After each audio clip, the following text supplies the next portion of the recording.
আপনি ছাড়া আমাদের কেউ নাই মাহবুব।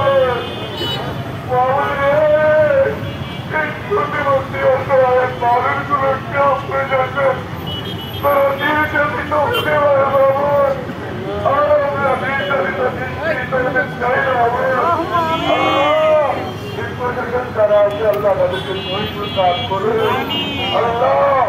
যারা সরকারে আছে আল্লাহ দোয়া এবং দোয়ার মালিক আছে আল্লাহ।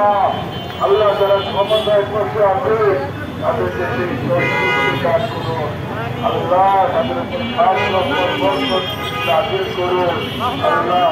আমরা যারা আন্দোলনের ভাই যারা আছে আল্লাহ আমাদের উপর আপনি খাস রকম নাযিল করুন আল্লাহ। যতদিন পর্যন্ত আদায় না হবে ততদিন পর্যন্ত আমাদের রাজপথে থাকার জন্য আল্লাহ তৌফিক দান করুন আল্লাহ। আপনার আল্লাহ